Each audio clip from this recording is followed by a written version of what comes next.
At our anniversary dinner, my husband stood next to his mistress, smirking as he handed me divorce papers. "Finally, I'm done with you, sweetheart," he said.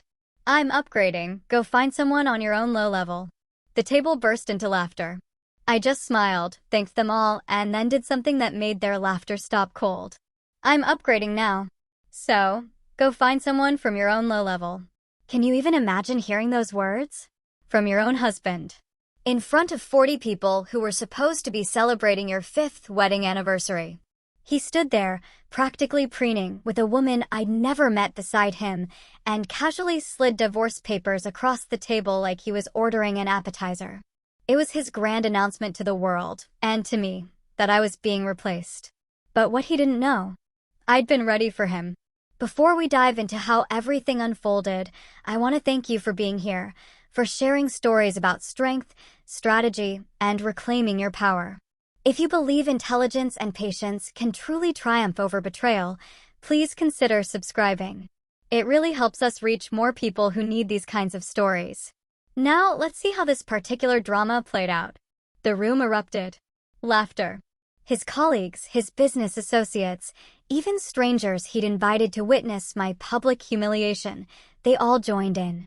I sat there in my emerald dress, my hands folded calmly in my lap, and I just looked at the man I'd spent 5 years building up, sacrificing for. Harrison thought this was his moment of victory, his public declaration of freedom from a wife he'd outgrown, his triumphant claim to a younger, prettier future trophy standing right beside him. What he couldn't possibly have known was that I had been expecting exactly this. Maybe not the specific, cringeworthy words or the theatrical cruelty, but the performance itself? Oh, I saw that coming. Because 3 months earlier, I'd stumbled onto the truth of what Harrison was doing behind my back. And every single day since then, I had been meticulously building something that would transform this exact moment from my destruction into his. You see, the phone in my clutch wasn't just a phone. It was connected to the venue's entire audiovisual system.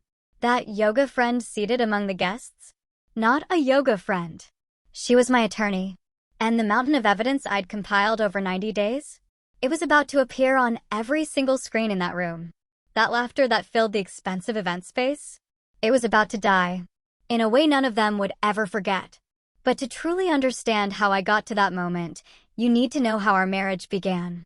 7 years ago, I met Harrison Whitmore at a marketing conference in Chicago. He was presenting on commercial property development, standing at the front of a hotel ballroom in a navy suit that just screamed successful and confident. The way he talked about building a real estate empire, it sounded not just ambitious, but inevitable. He spoke about the future like he could construct it with his bare hands, and I found that vision incredibly intoxicating. We went for coffee after his presentation, then dinner. By the end of that weekend, we'd exchanged numbers and made plans to see each other again. Despite living in different cities, the long-distance phase lasted about 6 months before Harrison relocated for a property development opportunity that brought him to my city. He always said it was for work, but honestly, I like to believe I was part of that decision. When he proposed 2 years later, at an upscale restaurant downtown, I said yes without a moment's hesitation. I really believed we were building something together. That marriage meant partnership, mutual support, creating a life that reflected both our dreams and contributions. I threw myself into that partnership with everything I had. Harrison was launching his commercial real estate firm, and I became more than his wife. I became his foundation. I introduced him to contacts from my own marketing firm, people who trusted my judgment enough to take meetings based solely on my recommendation. Those introductions led to his first major property deal, the one that truly established his credibility in an industry where reputation is everything. I managed our household so Harrison could focus entirely on his business. I took on all the invisible labor that keeps a life running smoothly. The grocery shopping, meal planning, bills, mortgage payments, coordinating with repair people. Managing our social calendar to ensure we maintained relationships important for his career advancement. I hosted dinners for his business associates, transforming our suburban home into a space where deals could be discussed over wine and perfectly prepared meals. I learned to read a room, understanding when to participate and when to fade into the background, making Harrison look good in front of people whose opinions affected his prospects. I supported every late night he spent at the office, every risky investment that made our financial situation precarious, every decision that required one of us to sacrifice so the other could advance. I told myself this was what partnership looked like, that my contributions were building our future together. Even if Harrison's name was on the business cards and the property deals, our home became my project. I decorated it carefully, selecting furniture and art that created the impression of success and stability, the kind of home that said, Harrison Whitmore is someone worth doing business with, someone who has his life together, someone who can be trusted with major investments. I took pride in creating that environment, believing I was contributing to our shared success in ways that truly mattered, even if they weren't publicly acknowledged. Looking back, from that moment at Meridian Hall with divorce papers on the table in front of me, I could see how thoroughly I had deceived myself. I had been so focused on being supportive, on being the kind of wife who enabled her husband's ambitions, that I never questioned whether Harrison valued what I was building. Whether he saw my contributions as partnership, or simply as the expected price of being married to someone with larger ambitions than mine. The shift in Harrison's behavior started about 18 months before our 5th anniversary. So gradually, so insidiously, that I actually convinced myself I was imagining problems where none existed. He began staying later at work, arriving home after midnight with vague explanations about investor meetings running long or property tours needing his personal attention. When I asked about his day, hoping to maintain some connection to the business we were supposedly building together, his answers became shorter, less detailed. Like he was editing information, rather than sharing his life with me. His phone habits changed dramatically. The device that used to sit casually on our kitchen counter while he showered became permanently attached to his hand. Always face down on every surface, always locked with a password I didn't know and had never asked for. When notifications came through during dinner, he'd glance at the screen and smile in a way that suggested the messages were far more interesting than our conversation. Our relationship conversations shrank to pure logistics. Who's picking up groceries? When is the mortgage payment due? Do we need to schedule a plumber for that leaky faucet? The emotional intimacy that had characterized our early years together simply vanished, replaced by the kind of polite distance you might maintain with a roommate whose company you tolerated, but didn't particularly enjoy. Physical intimacy followed the same declining trajectory. What had once been frequent became occasional, then rare, then essentially non-existent. When I tried to initiate connection, Harrison cited exhaustion from work stress. He mentioned the demands of closing some major deal that required all his mental energy. He suggested we were just going through a difficult phase that would improve once his current projects were completed. I believed those explanations because, honestly, believing them was easier than confronting what they might actually mean. I told myself that successful marriages required weathering challenging seasons. That ambitious men sometimes became consumed by work in ways that temporarily diminished their capacity for emotional connection. That my role as a supportive partner meant giving Harrison the space he needed to focus on building the business that would eventually benefit us both. I made excuses to myself constantly. I made excuses to my sister Emma, who started asking uncomfortable questions about why we never seemed happy anymore at family gatherings. I made excuses to our friends who noticed we no longer acted like a couple at social events, sitting on opposite sides of rooms, barely speaking unless someone directly engaged us both. I was so determined to believe my marriage was fundamentally sound that I ignored every signal suggesting otherwise. Every late night that smelled like unfamiliar perfume.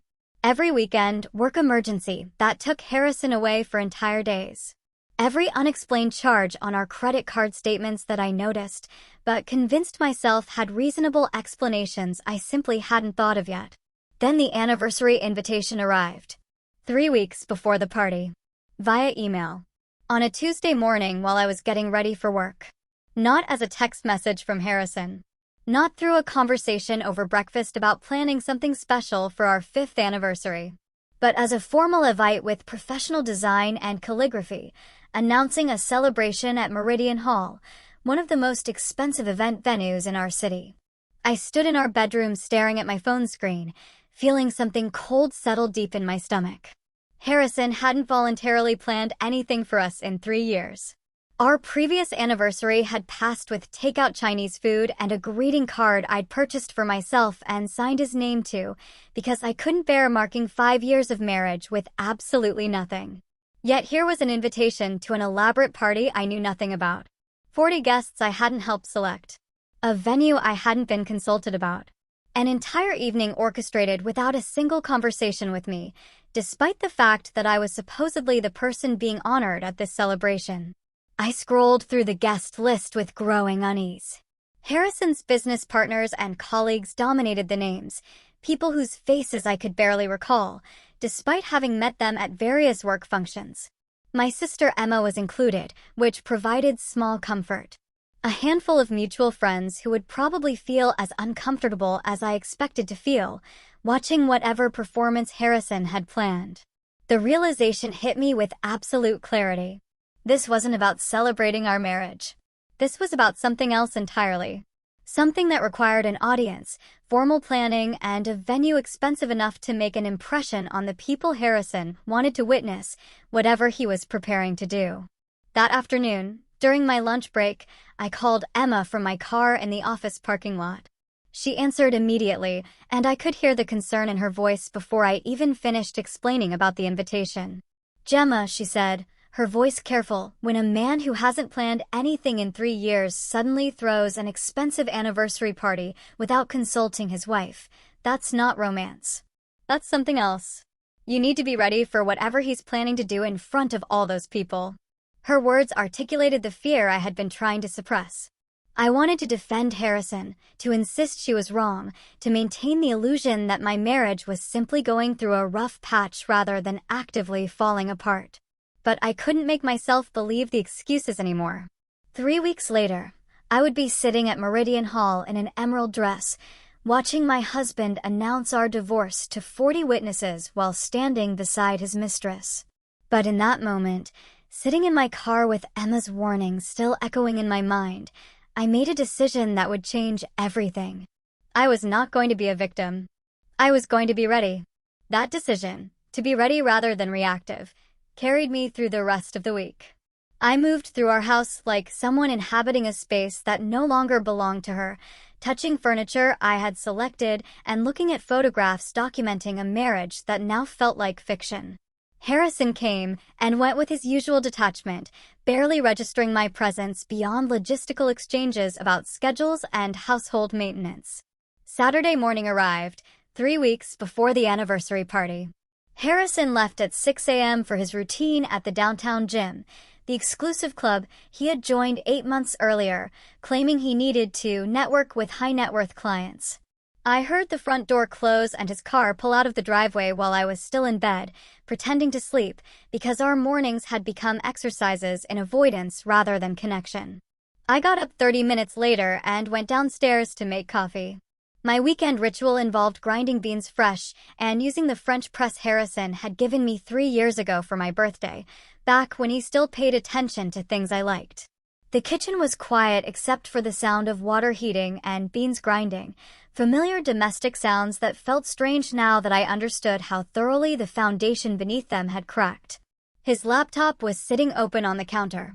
Harrison never left his laptop open anymore. Everything had become password protected and private over the past 18 months. His devices were treated like classified documents that required constant vigilance. Yet there it sat, screen glowing faintly in the morning light coming through our kitchen windows. I was pouring hot water over the coffee grounds when the notification appeared. A small pop-up in the corner of the screen that I could see clearly from where I stood. My hands stilled on the French press handle as I read the words that made time stop. Weekend away with Elle, Napa Valley Resort. Confirm reservation. The dates displayed were for next month, Thursday through Sunday. For days at the romantic Vineyard Resort I had been suggesting we visit for 2 years. The place I had bookmarked on my computer and mentioned repeatedly, trying to find something that might restore what had been lost between us. Not with me. with someone who warranted a single initial rather than a full name, suggesting either careful discretion or the kind of casual intimacy where full names become unnecessary between people who knew each other well. I set down the French press with deliberate care, my coffee forgotten. I walked the 3 steps to where his laptop sat open and unguarded. The shower upstairs was still running. Harrison would be occupied for at least another 10 minutes, possibly 15 if he followed his usual routine. I should have closed the laptop, respected his privacy, walked away, convinced myself there was an innocent explanation for what I had seen. But my hands were already moving, already clicking on the notification to open the calendar application fully. The screen filled with entries I had never seen before, weeks and months of scheduled appointments that told a story I had been refusing to acknowledge, even as I lived inside it. Lunch with Al appeared every Tuesday and Thursday at noon, always during hours Harrison claimed to be meeting with investors or touring properties in neighborhoods too far away from me to casually visit. The entries stretched back through weeks of calendar history, a pattern so consistent it was clearly routine rather than occasional. Evening at AL's place, populated most Thursday nights. The same evenings Harrison told me he was attending networking events with other real estate professionals, coming home after midnight smelling like wine and cigarettes, explaining he had stayed late to make the right connections. I scrolled further back, watching months of my marriage rewrite themselves as I discovered the truth beneath the explanations I had accepted. The Napa Resort reservation wasn't an isolated romantic gesture. It was part of a pattern stretching back 14 months. 14 months of systematic deception while I had been maintaining our home, planning our anniversary, and wondering why I felt so desperately alone in a marriage that was supposed to eliminate loneliness. The earlier entries were even more explicit, created before Harrison had apparently learned to use initials for discretion. Dinner with Leia at Harborview. Meet Leia at the Grandmont Hotel. Pickup gift for Leia. Leia. Not an initial anymore, but an actual name. A real person who had occupied 14 months of my husband's life while I was being the supportive wife who made sure his shirts were pressed and his mother received birthday cards on time.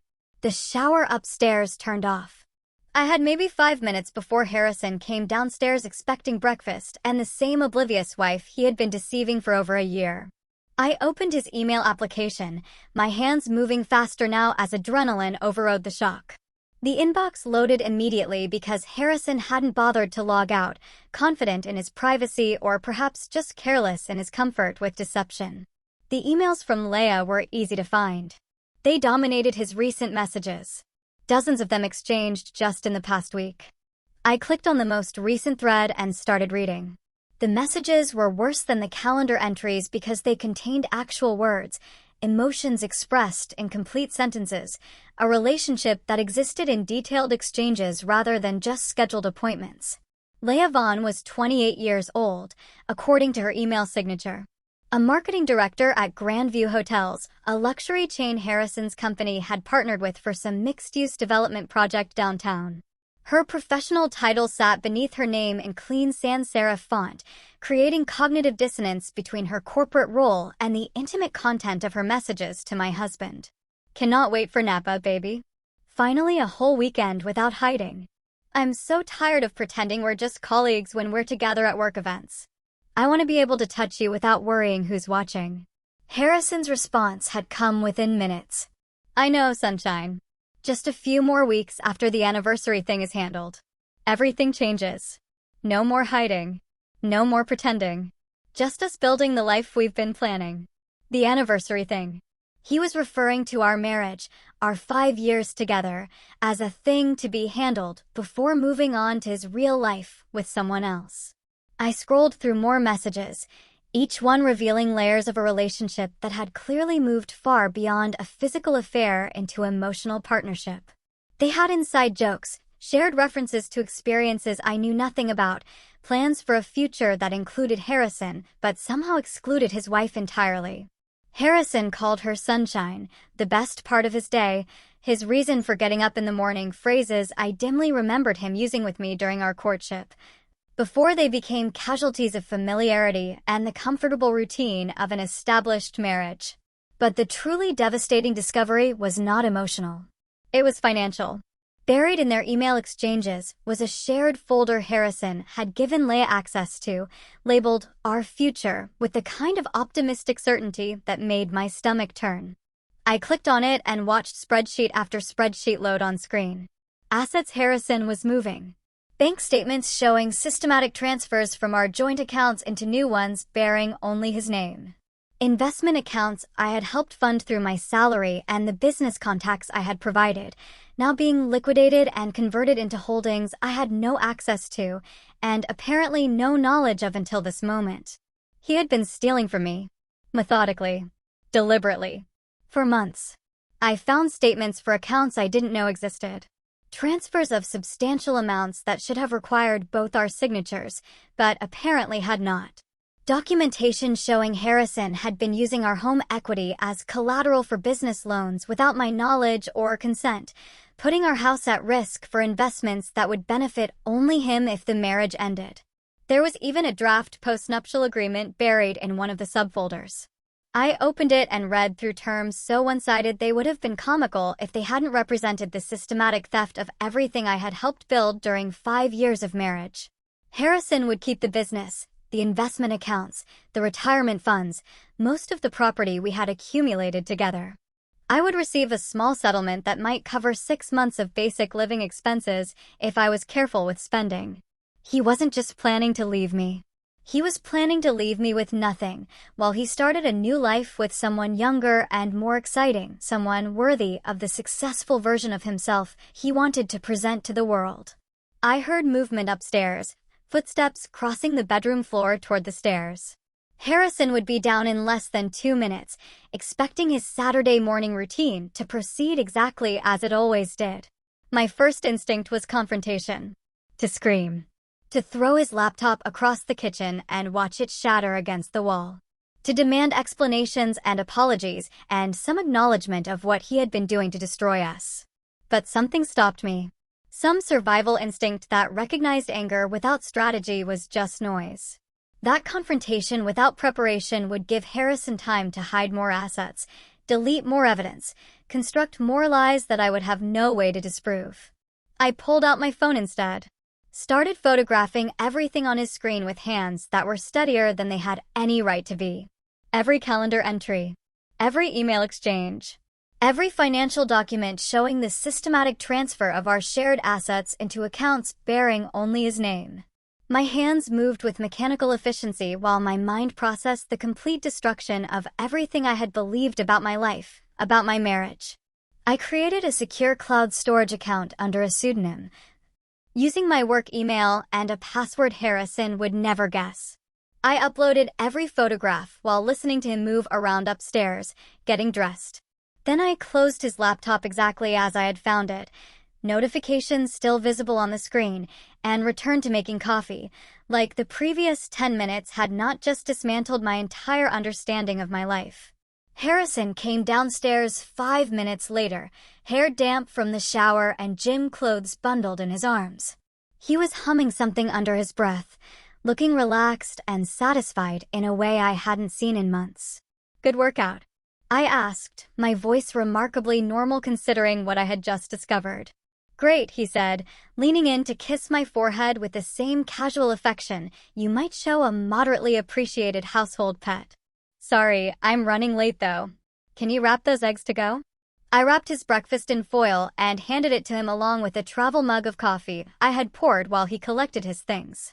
I watched him grab his laptop without noticing anything amiss. I waved as he headed out for another Saturday at the office that probably involved Leia rather than actual work. The door closed behind him. His car started in the driveway. I stood alone in our kitchen with cold coffee and the weight of knowledge I could not unknow. Then I sat down at our kitchen table, opened my own laptop, and began researching divorce attorneys who specialized in financial fraud within marriages. The search for those specialized divorce attorneys took me down a rabbit hole of legal websites and consultation forms that all blended together after the first dozen.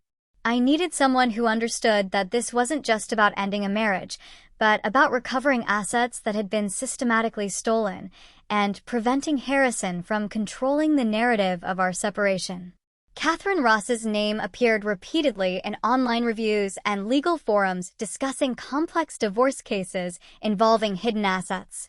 Her website was professional but not flashy, featuring testimonials that read like victory reports from women who had been in situations similar to mine. One review, in particular, caught my attention. Catherine recovered money my ex-husband swore no longer existed and made him pay for trying to hide it. I called her office Monday morning from my car, parked in a grocery store lot 3 blocks from my workplace, because I couldn't risk anyone from my office overhearing this conversation. The receptionist who answered had the kind of efficient professionalism that suggested she fielded calls from desperate women regularly and knew how to assess urgency.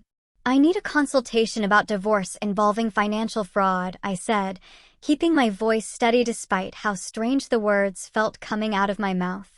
"How soon can you come in?" she asked without hesitation. "As soon as possible. Tomorrow afternoon at 2. Bring any documentation you have. Bank statements, emails, photographs, anything that supports what you're telling me." Tuesday afternoon found me walking into a steel and glass building downtown that screamed expensive legal expertise, from the marble lobby to the elevator panels.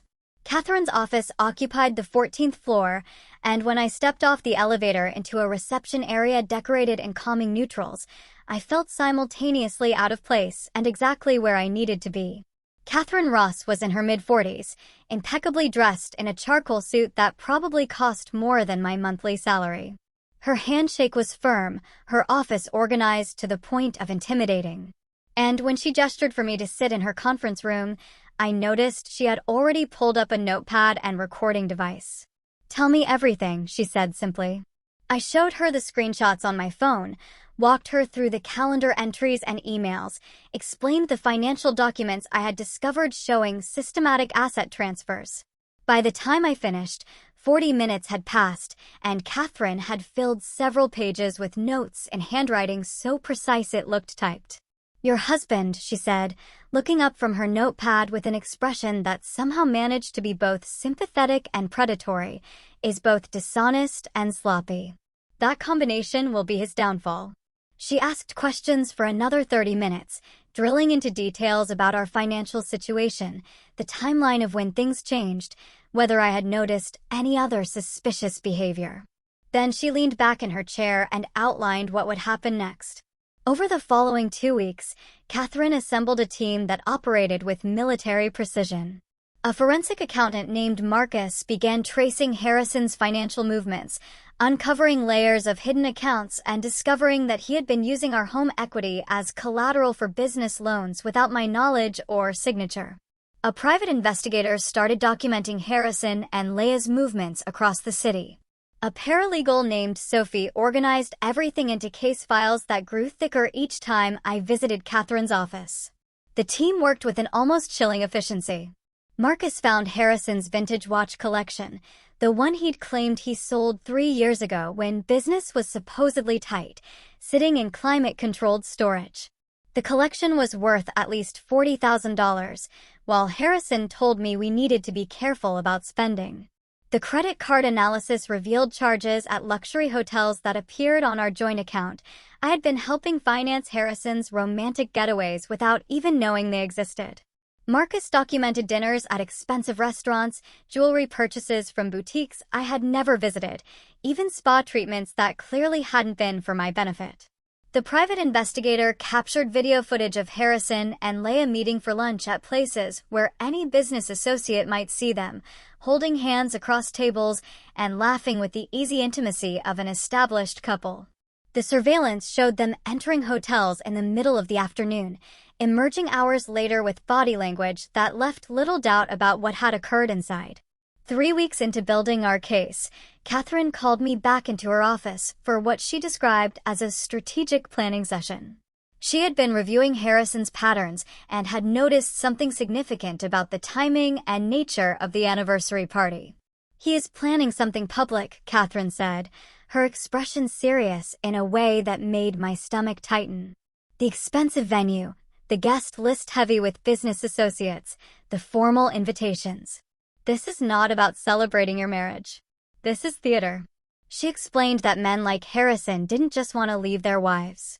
They wanted to be seen leaving, to be witnessed making what they considered an upgrade, to have their decision validated by people whose opinions mattered to their professional and social standing.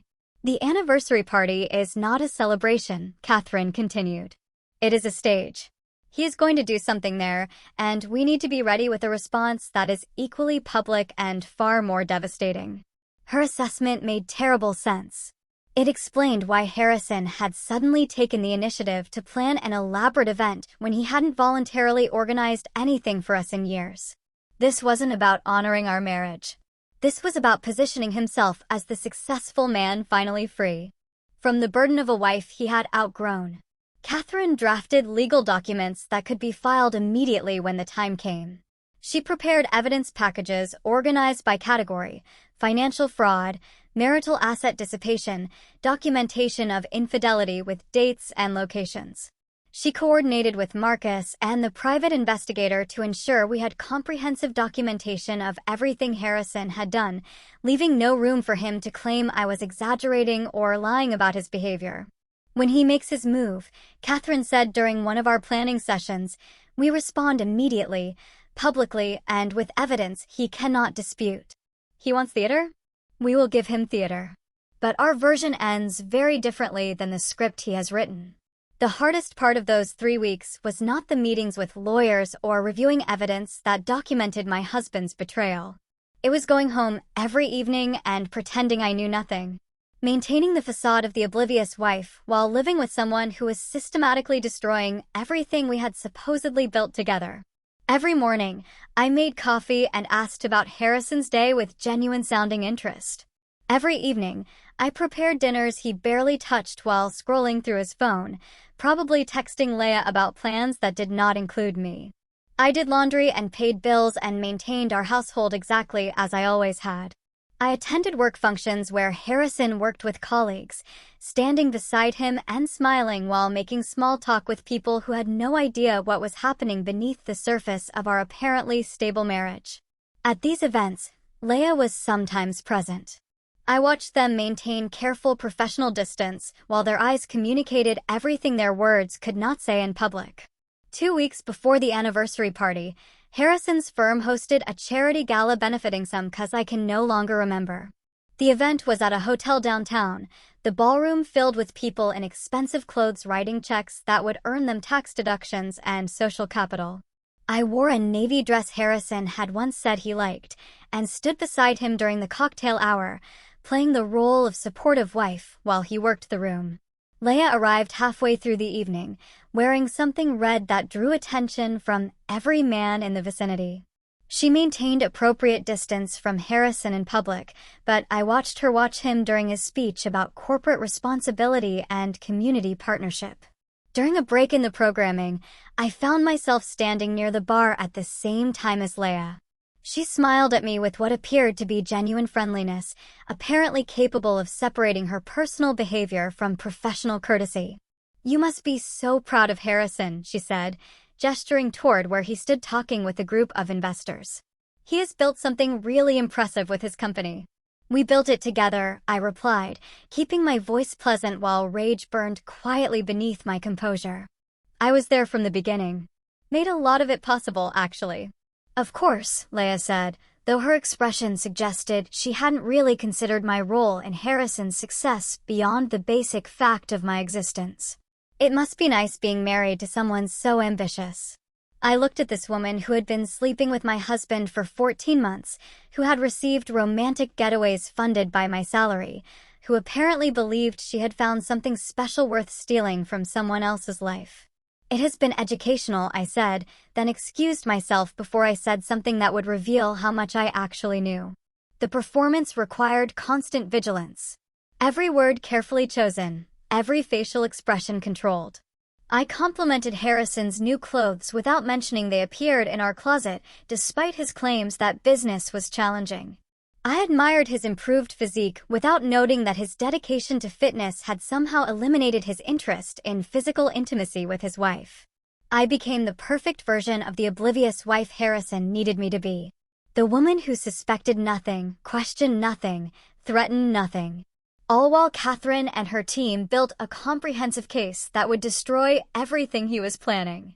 The anniversary party was now only 1 week away.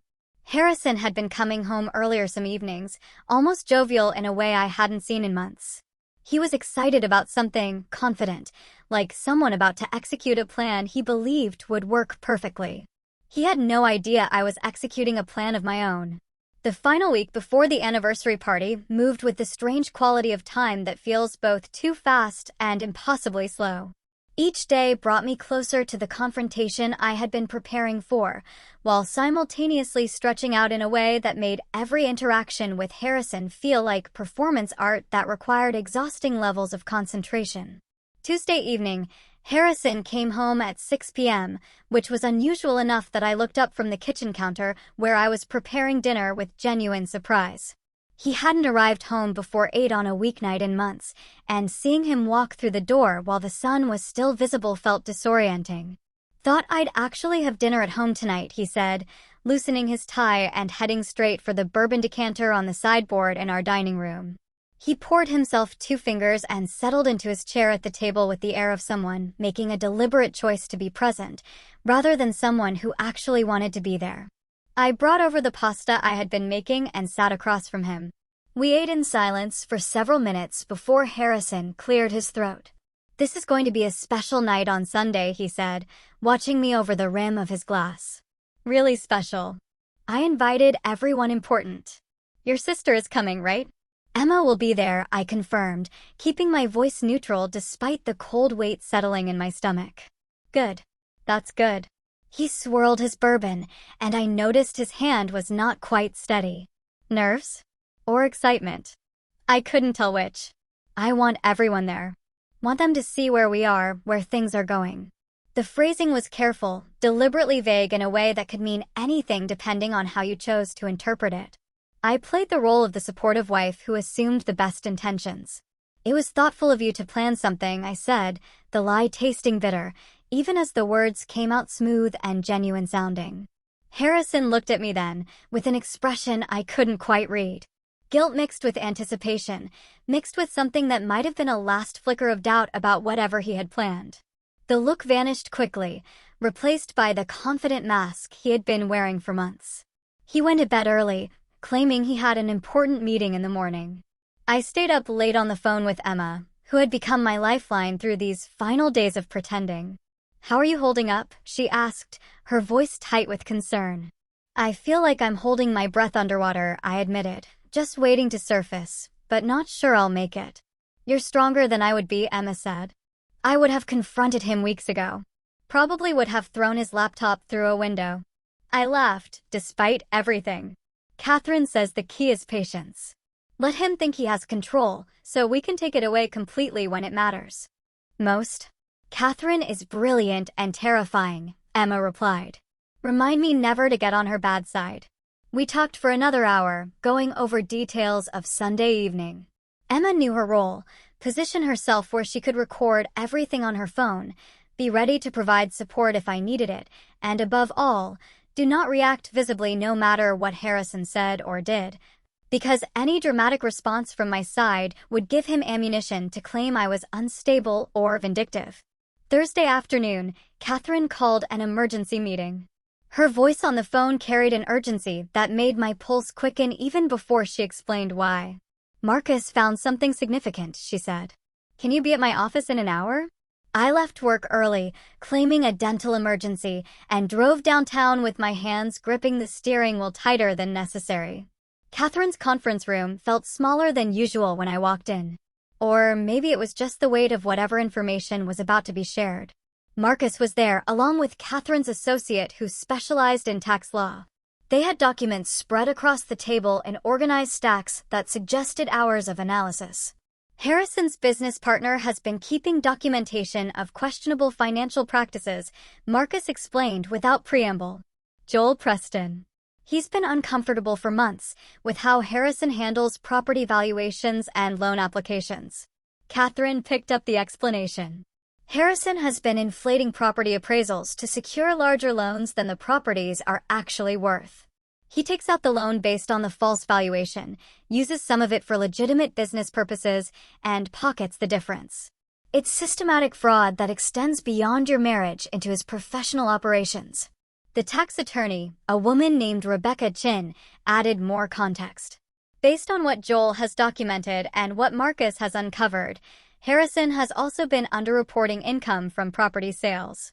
The difference between what he reports to the IRS and what he actually receives is significant enough to trigger a federal investigation if the right people become aware of it.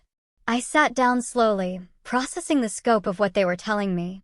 So, this isn't just about divorce anymore. No, Catherine said. This is about documenting a pattern of fraudulent behavior that extends into multiple areas of his life. When you expose what he has done to you personally, we will also be exposing practices that could result in criminal charges. Joel is willing to provide testimony if necessary, Rebecca added, but he wants legal protection for himself, since he was technically aware of some of these practices even if he didn't participate in them. Can you arrange that? I asked. Already in process, Catherine replied. Rebecca has contacts at the IRS who will be very interested in this information. We have drafted a formal complaint with enough detail to trigger an investigation, but we are holding off on filing it until after Sunday. Why wait? I asked. Because timing matters, Catherine explained. If we file before the party, Harrison might get wind of it and change his plans. We need him to proceed with whatever he has orchestrated for Sunday evening. We need him confident and exposed. Then we hit him with everything at once: the personal betrayal, the financial fraud within your marriage, and the professional misconduct that threatens his entire business. The scope of what we were building felt overwhelming. This had started as documentation of an affair and asset concealment. Now, it encompassed potential federal crimes and the destruction of everything Harrison had built professionally. You need to leave no room for doubt, Catherine said, reading my expression accurately. No space for him to claim you're a vindictive ex-wife, exaggerating the truth. When you reveal what he has done, it needs to be so thoroughly documented that nobody, not his colleagues, not his business partners, not even his lawyers, can question the evidence. Friday afternoon, I picked up the emerald dress I had ordered 2 weeks earlier from a boutique downtown. The silk was beautiful, the cut flattering in a way that made me feel powerful rather than decorative. Emma had come with me for moral support, and we were heading back to my car when my phone buzzed with a text from Harrison. Wear something nice tomorrow. I want you to look good for our guests. I showed the message to Emma, who actually threw her own phone across the interior of my car in frustration. He is unbelievable. He's going to publicly divorce you, and he wants you to dress up for it. That's exactly what I need, I said, surprising myself with how calm I sounded. His arrogance is what makes this work. He's so confident I will comply with his expectations, even as he destroys our marriage, that he cannot imagine I might have plans of my own. Emma retrieved her phone from where it had landed near the passenger side floor mat. You're terrifying when you're strategic. Remind me never to cross you.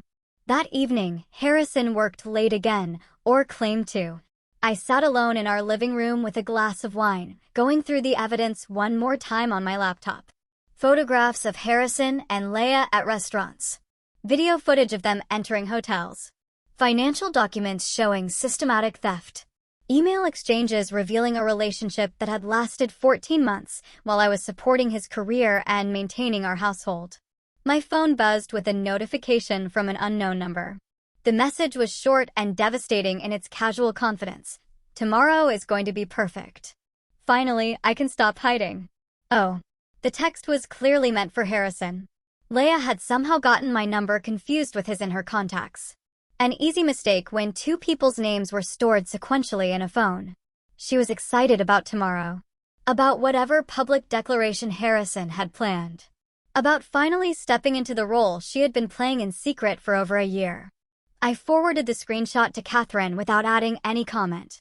Her response came within minutes. Perfect. Keep that. We can use it. Saturday evening arrived with the quality of a Last Supper. Harrison came home early again, poured bourbon for both of us without being asked, and actually sat with me in our living room instead of disappearing into his office. I've been thinking about us, he said after several minutes of silence. I waited, letting him fill the quiet with whatever carefully constructed statement he had prepared. Tomorrow is going to mark a new chapter. Things have been difficult, I know, but change can be good. Change can be exactly what people need to move forward. His words were deliberately vague, constructed to mean anything depending on interpretation. I played along because that was what the moment required. Change can be good, I agreed. Tomorrow will certainly be memorable. We sat there for another hour, having the most extended conversation we had shared in months. Every word he spoke was theater. Every response I gave was performance. Two people speaking different languages while pretending perfect understanding. Harrison went to bed before me, claiming he needed to be well rested for tomorrow. I sat alone in our living room, finishing my bourbon and thinking about how tomorrow night would be the last time he slept in this house as my husband. Possibly the last time he would be a free man, before everything he had built came crashing down on him with the weight of thoroughly documented truth. I felt surprisingly calm, almost peaceful, like someone who had been climbing a mountain for 3 months and could finally see the summit. Tomorrow, I would reach it. Sunday arrived with the weight of inevitability. I woke before dawn and lay in bed, listening to Harrison sleep beside me, his breathing steady and undisturbed by whatever conscience might have troubled a different kind of person. The irony was not lost on me that this would be the last morning we would wake up in the same house as husband and wife. I spent the day in careful preparation. The emerald silk dress hung in my closet, pressed and ready. My hair appointment was scheduled for 3 p.m., giving me enough time to achieve the polished look I needed without appearing to have tried too hard. Every detail mattered. Every element of my appearance needed to communicate that I was someone who deserved respect, not someone who could be casually discarded in front of an audience. Harrison spent most of the day at his office, claiming last-minute preparations for the evening, though I suspected he was with Leia coordinating whatever performance they had planned. He came home at 4 o'clock to shower and change, passing me in the hallway with barely a word beyond confirming that he would meet me at the venue, since he needed to arrive early to ensure everything was arranged properly. I was grateful for the solitude.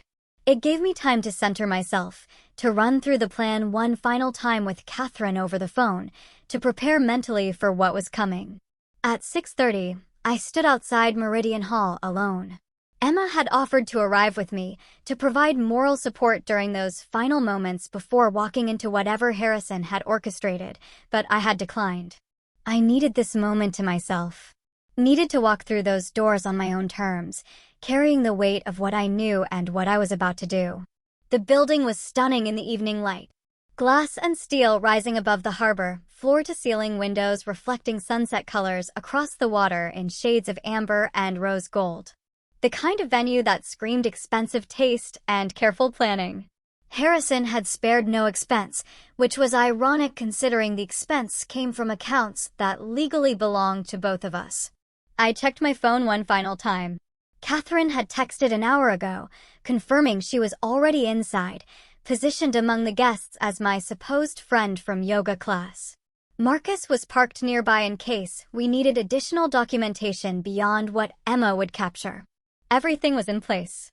Every piece of the counter-strategy we had built over 3 months was ready to deploy. I took a deep breath that did nothing to settle the adrenaline coursing through my system, smoothed the emerald silk of my dress, checked my reflection in the building's glass exterior, and saw a woman who looked far more composed than she felt. Then I walked through the entrance, with my head high and my expression carefully neutral, every inch the devoted wife arriving to celebrate her anniversary, completely unaware that her marriage was about to end in front of 40 witnesses. The first thing I noticed was Leia. She stood beside Harrison near the entrance to the main event space, greeting guests as they arrived, like this was her party, her celebration.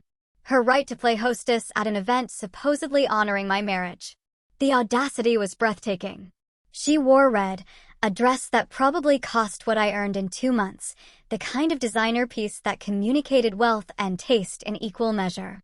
Her hair was styled in loose waves that looked effortlessly romantic, but had probably required hours with a professional stylist.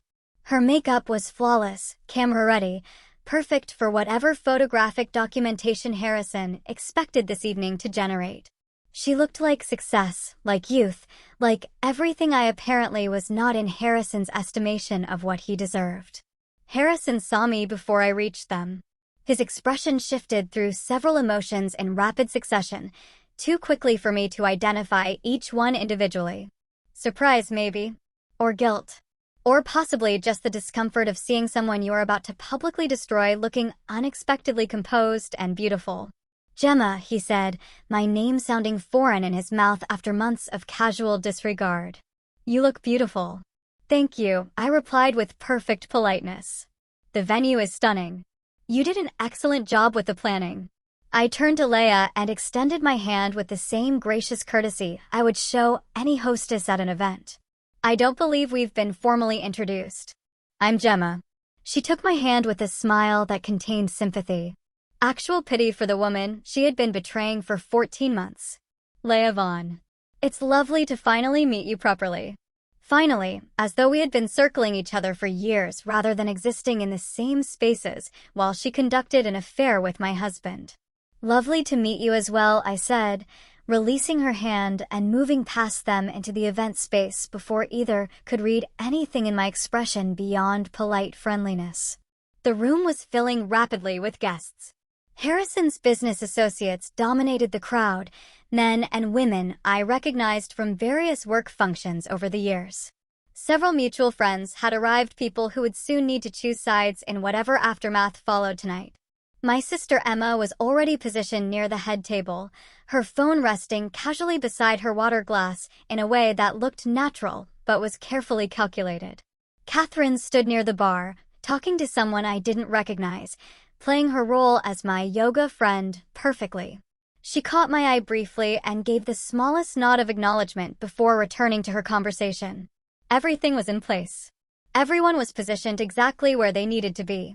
Dinner began at 7 o'clock. We were seated at a long table positioned in the center of the room for maximum visibility. 40 guests arranged in carefully planned seating that separated me from Harrison by the entire table's length. I sat at one end, like a guest at my own anniversary celebration, while Harrison held court at the other end with Leia beside him. Her hand touched his arm repeatedly throughout the meal, small gestures of proprietary familiarity that made several guests visibly uncomfortable. People noticed. People always notice when something is inappropriate, even if they choose not to acknowledge it directly. The food was expensive and beautifully presented. 5 courses of tiny portions arranged on plates like edible art. I couldn't taste any of it. My entire focus was on Harrison, on waiting for whatever performance was coming, on preparing myself to execute the response Catherine and I had planned. Conversations around me were superficial, business talk, observations about the view, compliments on the floral arrangements. I participated with polite engagement that looked like normalcy while my mind ran through every step of what was about to happen. Between the 4th and 5th courses, I noticed Emma pull out her phone and position it on the table with the screen facing toward Harrison's end of the room. Recording mode activated, though the angle looked casual enough that no one would question it. Catherine did the same from her position several seats down. Both phones capturing different angles of whatever was about to unfold. Then Harrison stood. The room went quiet immediately with the kind of attention successful men command without effort. "Thank you all for celebrating this special evening with us," he began, his voice carrying across the space with practiced confidence. Every word was precisely delivered, clearly rehearsed. 5 years ago, I made a commitment. Tonight, I want to acknowledge that commitment and where it has brought me. I watched his face, saw the satisfaction there, the confidence of someone who believed he was finally taking control of his life, freeing himself from a burden he had outgrown. "Marriage teaches you what you really want," he continued, looking directly at me across the length of the table. "What you actually need. What you are willing to settle for versus what you deserve." Several guests shifted uncomfortably. The atmosphere in the room was changing. People were beginning to sense this was not a typical anniversary toast. Gemma has been exactly what I expected when we married. Supportive. Reliable. Present. He made those qualities sound like criticism, like failures disguised as compliments, like I had somehow disappointed him by being exactly what a partner should be. But I have grown beyond what I was 5 years ago. My business has expanded. My vision has evolved. And I have found someone who matches where I am now, not where I was then. Leia was looking at him with undisguised adoration. The room had gone completely silent, except for soft, classical music playing from hidden speakers, an utterly inappropriate soundtrack for the destruction unfolding. Harrison reached into his jacket and pulled out a manila envelope. He walked the entire length of the table with theatrical precision and placed it directly in front of me. "Divorce papers," he announced, with a satisfaction that made several guests audibly gasp. "Already filed, already processed. I'm done with you, sweetheart. Finally. Completely done. I'm upgrading now. So, go find someone from your own low level." Leia laughed first. A bright, sharp sound that seemed to give permission for others to join. Several of Harrison's business associates did. Nervous laughter filling the space where shock had been. Emma looked ready to physically attack my husband. Catherine had gone absolutely still, her expression focused with laser intensity. I looked at the envelope, at Harrison's face glowing with triumph, at Leia standing beside him like a prize he had just won. Then I smiled. Not a sad smile or a broken smile, but something genuine that came from a place of calm certainty I hadn't accessed in months. The laughter in the room faltered slightly.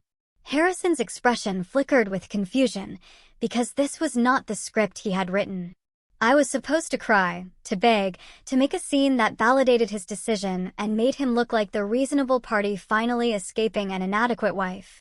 I picked up the manila envelope slowly, deliberately, opened it with hands that were steadier than they had any right to be given the adrenaline coursing through my system. The divorce papers inside were exactly as expected, already processed and filed as Harrison had announced. Everything designed to make this moment irreversible and public. I read through the first page with the kind of careful attention you might give a restaurant menu. Then I looked up at Harrison with an expression I had been practicing for weeks in front of my bathroom mirror. "Thank you," I said quietly. But in the silence that had fallen over the room, my voice carried perfectly to every corner. "Truly. Thank you for this gift." Harrison's confidence wavered visibly. This was not the response he had anticipated. Several guests exchanged confused glances, uncertain about what was happening or how they were supposed to react. I stood, smoothed the emerald silk of my dress with deliberate care, and reached into my clutch purse. My phone emerged, held in a way that made several guests lean forward with curiosity about what I might do next. "Since we are sharing important documents tonight," I said, my voice steady and carrying across the room with unexpected authority, "I have something too. A little anniversary surprise of my own." I had arranged access to the venue's audiovisual system that afternoon, claiming I wanted to prepare a sentimental photo montage as a surprise for Harrison. The staff had been helpful, even showing me how to connect wirelessly to the large screens positioned around the room. My phone connected on the first attempt. The screens flickered to life. What appeared was not a sentimental photo montage celebrating marital happiness. It was Catherine's carefully edited video compilation, opening with simple text on a black screen, what Harrison did while Gemma planned their anniversary. The soundtrack was dramatic and cold, something classical that made the entire production feel like a documentary rather than personal revenge. I had left the music selection to Catherine, who had chosen perfectly. Then came the photographs Marcus had captured over 3 weeks of surveillance. Harrison and Leia entering hotel rooms in the middle of the afternoon. Timestamps were visible in the corner, showing dates and times that corresponded exactly with hours Harrison had told me he was touring properties or meeting with investors. Harrison and Leia having lunch at expensive restaurants, his hand on hers across white tablecloths.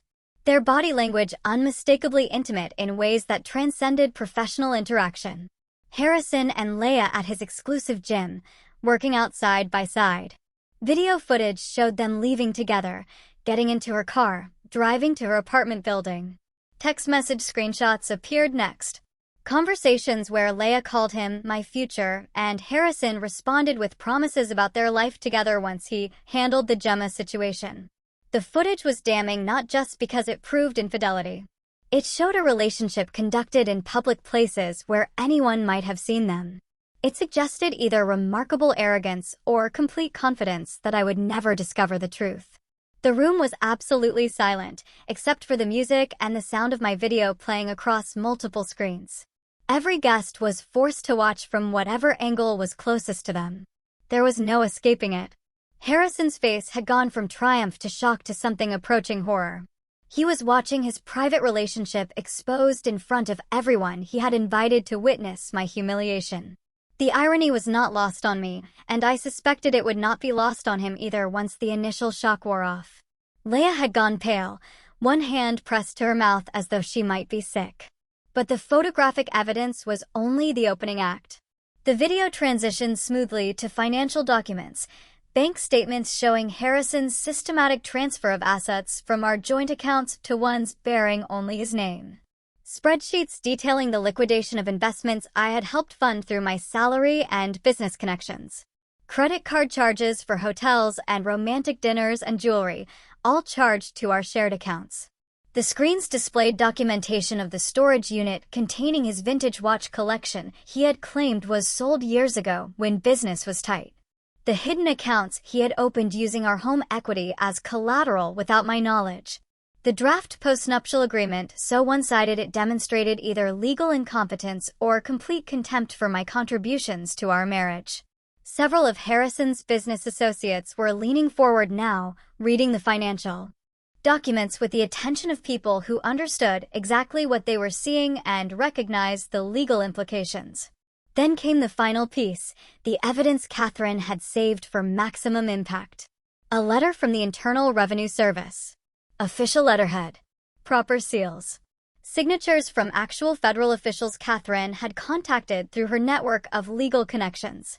The letter outlined an investigation into Harrison's company for tax fraud related to unreported income from property sales. Income he had concealed, not just from me, but from federal authorities. The document detailed potential charges that could result in significant fines and possible criminal prosecution. 40 guests sat in absolute silence, watching a successful man's reputation disintegrate in real time across multiple screens. Watching private financial crimes become public record. Watching what they had thought was a simple divorce announcement transform into evidence of systematic betrayal and fraud that extended far beyond marital misconduct. When the screens finally went dark, the silence was total, broken only by the sound of someone crying. Leia. I realized her mascara was running in dark streams that destroyed her carefully constructed appearance.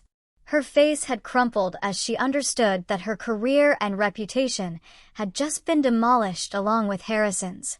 I walked the length of the table slowly, deliberately, holding a second set of papers I had been carrying in my purse all evening. Harrison stood frozen, unable to speak or move. His face had gone from its earlier flush of triumph to a pale shade that suggested genuine shock. You wanted to upgrade, I said, looking directly at him. My voice was quiet, but it carried in the silence. But you forgot that intelligence is not measured by age or appearance. It is measured by strategy. I placed the papers in his hands with the same casual cruelty he had shown me minutes earlier. These are from Catherine Ross, my attorney, I said, loud enough for everyone to hear. You will recognize some of the language because it is the same language from those divorce papers you just gave me. Except in my version, you do not get the house you tried to transfer into your name alone using forged documents. You do not get the investment accounts you attempted to hide. You do not get anything beyond exactly 50% of our legitimately shared assets, and you will be returning every cent you stole, with interest. Catherine stood from her position among the guests. Professional and terrifying in equal measure, she commanded attention without raising her voice. The IRS documents are legitimate, she announced to the room. I contacted them personally regarding Mr. Whitmore's tax irregularities. They were very interested in the information Mrs. Whitmore provided about unreported income and property valuation fraud. Harrison's mouth opened, then closed. No words emerged. He looked like someone drowning, unable to breathe or think or process what was happening to him. Several of his business associates were already pulling out their phones. I could see them typing rapidly, probably calculating how quickly they could distance themselves from someone under federal investigation. Professional relationships built over years were dissolving in real time as people made immediate decisions about association and liability. I turned to Leia, who was still crying silently beside Harrison. "Your employer received an interesting package this afternoon," I said, my voice carrying the same quiet authority. Video evidence of an employee engaging in an affair using company resources to facilitate that relationship. Company hotels for personal use. Company expense accounts for romantic dinners. Company time for personal appointments. I believe they call that misappropriation of corporate assets. Leia made a sound somewhere between a sob and a gasp. Her company had strict policies about ethical conduct. Her career, like Harrison's reputation, was collapsing in that moment. I looked at the 40 guests, many of whom were now recording the scene on their phones, just as they had recorded what they thought was my humiliation minutes earlier. "Thank you all for witnessing this," I said. "Your presence makes everything documented public and very permanent." I picked up my clutch purse, nodded to Emma and Catherine, who stood immediately to join me. Then I walked out of Meridian Hall with my head high and my dignity intact, leaving behind 40 stunned guests, a weeping mistress, and a husband whose life I had just systematically demolished using nothing more than patience, evidence, and the strategic application of truth. The glass doors of Meridian Hall closed behind us with a soft hydraulic hiss that felt final. The evening air was cool against my face after the climate-controlled interior of the venue, and I realized I was shaking slightly now that the performance was over and the adrenaline was draining from my system. Emma linked her arm through mine immediately, her grip firm and grounding. Catherine walked on my other side, already pulling out her phone with the efficient movements of someone who had more work to do despite the late hour. We had left Harrison standing in that room full of people who were already calculating their distance from him, left him holding divorce papers that would strip away everything he had tried to steal, left him with federal investigation documents that transformed this from personal betrayal into potential criminal prosecution. Behind us, through the glass walls of the building, I could see movement inside the venue. Guests were standing now, clustering in small groups. Some were clearly leaving, gathering coats and purses and heading for exits. Others remained, probably discussing what they had just witnessed with a kind of fascinated horror, the kind reserved for spectacular disasters they are grateful not to be experiencing personally. "That was the most incredible thing I have ever witnessed," Emma said once we reached her car in the parking structure. Her voice shook slightly, and I realized she had been holding tension for hours, playing her role as silent supporter while recording everything on her phone. "Gemma, that was perfect. Everything was absolutely perfect." I leaned against her car and let out a breath I felt like I had been holding for 3 months. "I need to not go home tonight. I cannot face that house right now." "You are staying with me," Emma said immediately, "for as long as you need." "I already made up the guest room before I left for the party because I figured you wouldn't want to go back there tonight." Catherine finished whatever she was typing and looked up at both of us. "He will try to contact you," she said, her tone matter of fact. "Probably within the hour. Angry first, demanding to know how you could do this to him, then pleading, asking you to fix what you just did to his reputation. Do not respond to anything. Not texts, not calls, not emails. All communication goes through me now." "I understand," I said. "I am serious about this, Gemma. Any direct communication with him can be used to suggest you are open to reconciliation or negotiation outside proper legal channels. Let him spiral. Let him panic. Let his attorneys deal with the mess he created while we proceed with documenting and recovering every asset he tried to hide." We drove to Emma's apartment in separate cars. I followed her taillights through streets that felt surreal after what had just happened. Like I was moving through a world that had fundamentally changed in the space of 30 minutes. Emma's apartment was in a renovated building downtown. Smaller than the house I shared with Harrison, but filled with furniture she had actually selected and art she genuinely liked, rather than pieces chosen for their impression value. She poured wine for both of us while I sat on her couch, trying to process the evening. My phone started buzzing around 9 o'clock.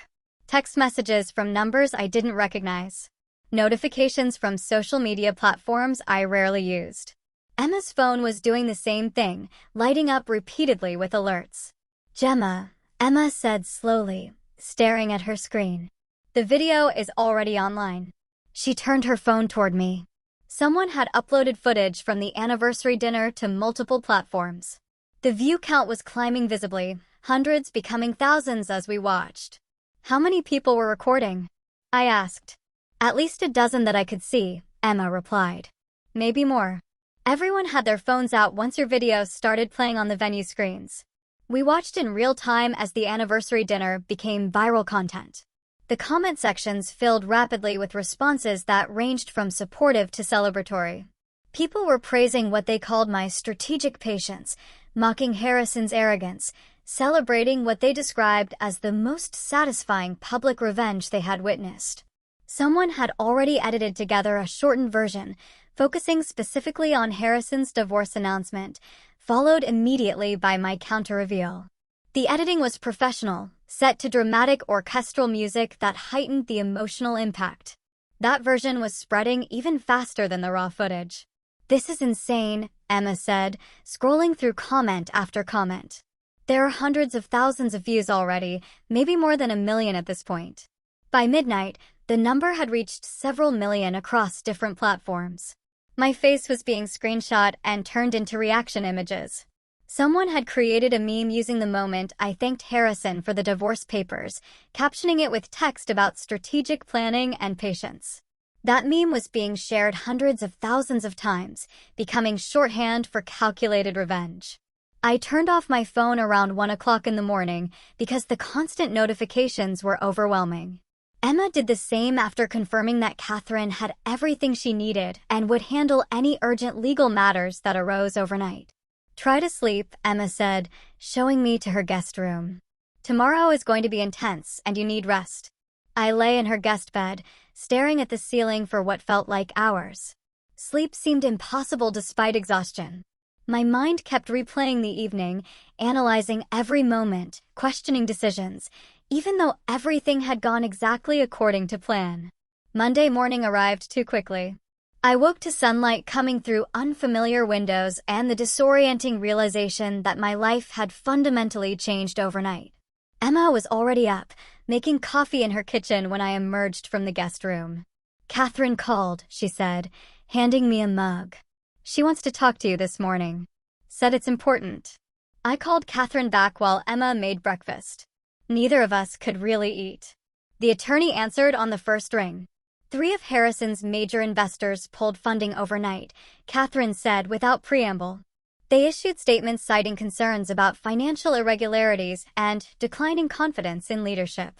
Joel Preston released a public statement distancing himself from Harrison's conduct, both personal and professional. He's trying to save the business by throwing Harrison completely under the bus. That was fast, I said. Self-preservation usually is. 2 property development deals Harrison was negotiating fell through. The clients don't want association with someone under federal investigation. And Leah was terminated from her position effective immediately. That last piece of information hit differently than the rest.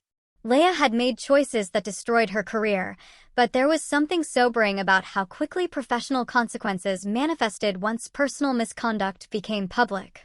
Her company released a statement about ethics violations and misuse of corporate resources, Catherine continued. Very brief, very corporate, but clear enough that everyone understands why she was terminated. Her name is now permanently linked to both infidelity and professional misconduct. What about Harrison? Has he tried to contact you? His attorney called 4 times last night and twice already this morning. They want to settle immediately. They're offering terms that are increasingly desperate. Each offer is worse for him than the previous one because they understand his position is deteriorating rapidly. What do you recommend? Reject everything until we have completed comprehensive asset valuation. We need to know exactly what exists and what you are entitled to before we negotiate anything. The longer we wait, the weaker his position becomes. His business is collapsing. His reputation is destroyed. Federal investigators are beginning their inquiry. He has no leverage and every incentive to settle quickly before things get worse. How much worse can they get? That depends on what federal investigators find. If the property valuation fraud is as extensive as Joel's documentation suggests, Harrison could face significant fines and potentially prison time. The tax evasion alone is serious. Combined with the fraud, he's looking at consequences that extend well beyond divorce and business failure. We talked for another 20 minutes about legal strategy and next steps. Catherine had already filed formal responses to Harrison's divorce papers, asserting claims to all marital assets and demanding full financial disclosure. She had contacted forensic accountants to begin comprehensive valuation of everything Harrison owned or controlled. The process would take weeks, possibly months, but Catherine was confident we would recover everything he had tried to hide, plus compensation for his dissipation of marital assets. When I hung up, Emma was reading something on her laptop with an expression that was half shock and half amusement. "News websites are covering this," she said, turning the screen toward me. "Not just gossip sites. Actual news outlets are writing about the viral video. They're calling it a case study in strategic response to betrayal."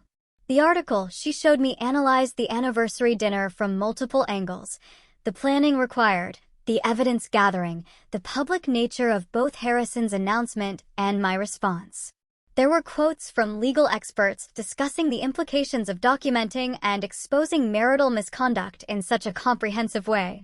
My phone, which I had turned back on that morning, was filled with missed calls and messages. Most were from numbers I didn't recognize. A few were from acquaintances and distant friends who had apparently seen the video and wanted to express support or shock or curiosity about what had happened. 3 messages were from Harrison. The first was angry, demanding to know how I could destroy him like this. The second was pleading, asking me to call him so we could discuss what happened, like reasonable adults. The third was threatening, suggesting I would regret making his personal life public and that his attorneys would ensure I paid for the damage I had caused to his reputation. I showed them to Emma, who read through all 3 with increasing disgust. "Do not respond," she said firmly. Catherine was right. Let him spiral. I deleted the messages without replying. Whatever Harrison was experiencing now was consequence, not injustice. He had orchestrated a public humiliation designed to destroy me while elevating himself. The fact that his plan had backfired so completely was a result of his own choices, his own arrogance, his own absolute confidence that I would never discover what he was doing or be capable of responding effectively. The rest of Monday passed in a blur of phone calls and legal consultations and moments of sitting quietly in Emma's apartment trying to process how completely my life had transformed in less than 24 hours. By evening, the viral video had been viewed tens of millions of times across multiple platforms. My face was recognizable now to strangers who had never met me but felt entitled to opinions about my marriage and my choices and whether public revenge was justified or excessive. I sat on Emma's couch that night with a glass of wine I wasn't really drinking and realized that despite everything, despite the viral attention and the legal battles ahead and the complete destruction of the life I had been living, I felt something I had not experienced in 18 months. Relief. Relief settled over me that Monday evening in Emma's apartment. But it was complicated relief, the kind that comes with the recognition that while one chapter had ended, the aftermath would require navigation through territory I had never experienced before. The divorce proceedings began formally the following week. Catherine filed comprehensive responses to Harrison's papers, asserting claims to every marital asset and demanding full financial disclosure with documentation requirements that would take his attorneys weeks to compile. The process was methodical and exhausting, involving depositions and document production, and endless meetings in Catherine's conference room, reviewing financial statements and property records. Harrison's attorney tried multiple approaches to expedite settlement. Each offer was more desperate than the last, reflecting his client's deteriorating position as business partnerships dissolved, and federal investigators expanded their inquiry into his financial practices. Catherine rejected every proposal, insisting we would not negotiate until we had a complete understanding of every asset Harrison owned or controlled. The proceedings took 3 months to finalize.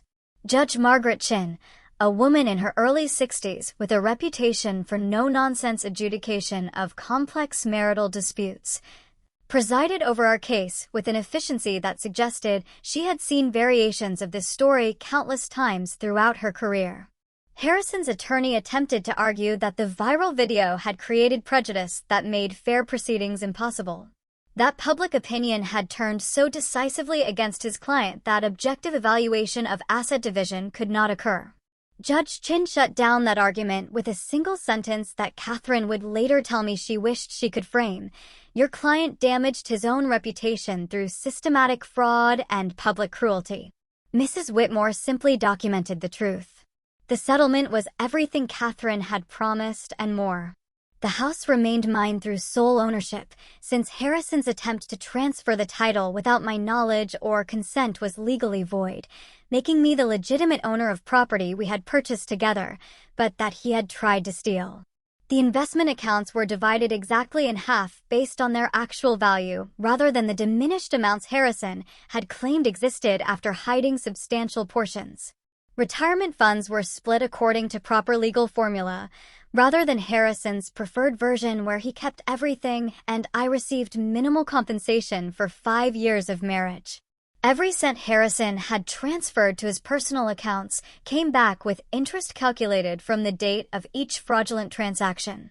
The vintage watch collection he had hidden in a storage unit was sold at auction, the proceeds divided and contributing to my settlement in a way that felt particularly satisfying. Given how many times he had claimed those watches were sold during periods when he insisted we needed to be careful with spending. Catherine even recovered compensation for money Harrison had spent on Leah. The hotel rooms and romantic dinners and jewelry purchases, all charged to our shared accounts, were classified as dissipation of marital assets. Harrison was required to reimburse me for his affair expenses, effectively making him pay twice for the relationship that had destroyed our marriage. The final settlement amount was substantial enough that I could pay off the remaining mortgage on the house and still have significant savings. Financial security I had not experienced in years while Harrison was systematically stealing from accounts I had helped build. But I didn't keep the house. The building held too many memories of a marriage that had slowly suffocated me. Instead, I sold it and used the proceeds to move into a penthouse apartment in the Arts District downtown, a space that felt like liberation made physical. 8 months after the anniversary dinner, I stood in my new apartment with floor-to-ceiling windows overlooking the harbor. Meridian Hall was visible in the distance, glass walls reflecting afternoon sunlight. The venue had become a landmark in my personal geography, the place where I had reclaimed my life and demonstrated that quiet patience could be more devastating than dramatic confrontation. I decorated the space according to my own taste, rather than compromising with someone else's preferences or selecting pieces designed to impress business associates. Art I genuinely liked, rather than art that looked expensive. Furniture that served function and provided comfort, rather than making statements about success and status. My career had transformed in ways I never anticipated. The marketing firm I worked for promoted me to creative director 3 months after the video went viral.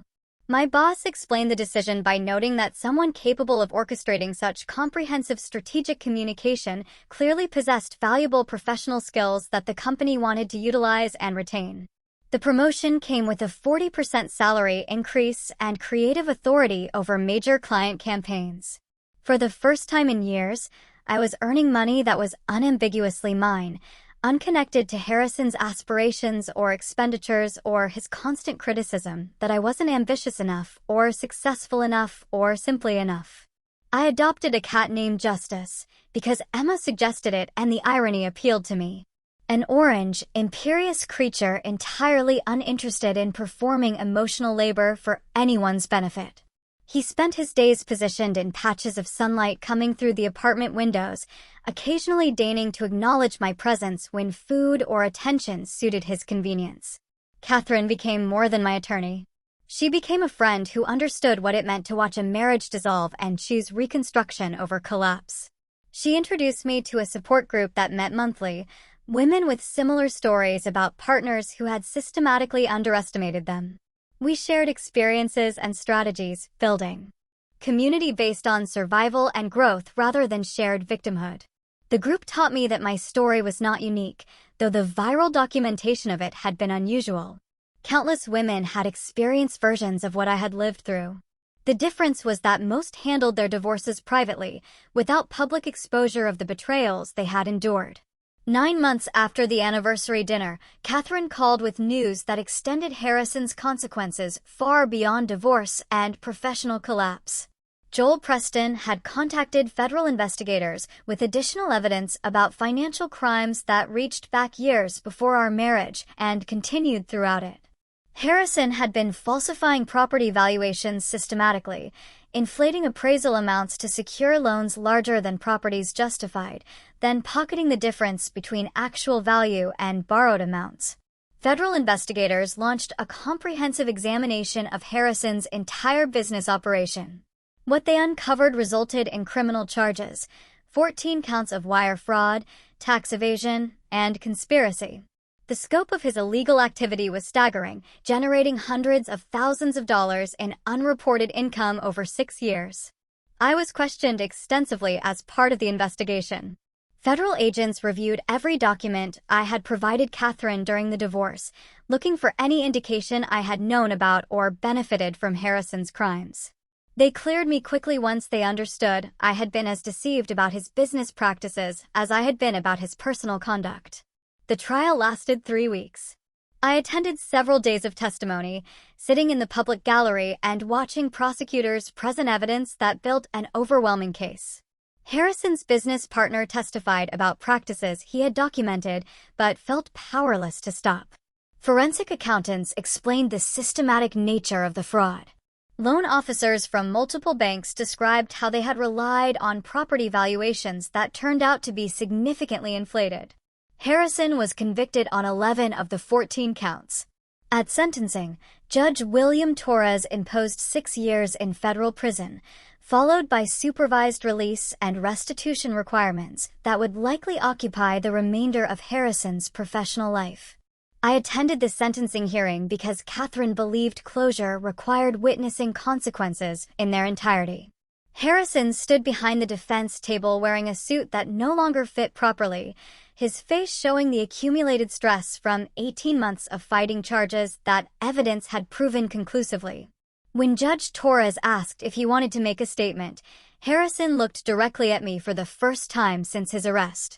I destroyed everything good in my life because I confused success with happiness and ambition with fulfillment, he said, his voice carrying less confidence than I had ever heard from him.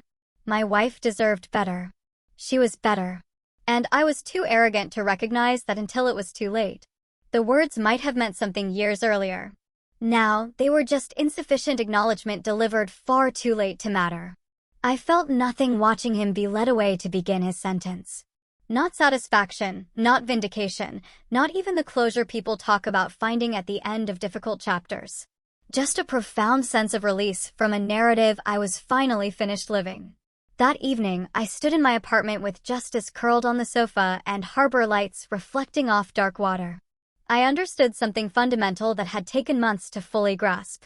Revenge had never been about destroying Harrison. It was about refusing to be destroyed by him. About documentation rather than confrontation. Strategy rather than emotion. Patience rather than impulse. Harrison had wanted to upgrade. What he actually did was trade partnership for performance. Someone who knew him completely for someone who knew only the version he performed for public consumption. The real upgrade had been mine. From a wife defined by marriage to a woman defined by choices. From someone who absorbed criticism about inadequacy to someone who recognized that inadequacy belonged to the person delivering judgment rather than receiving it.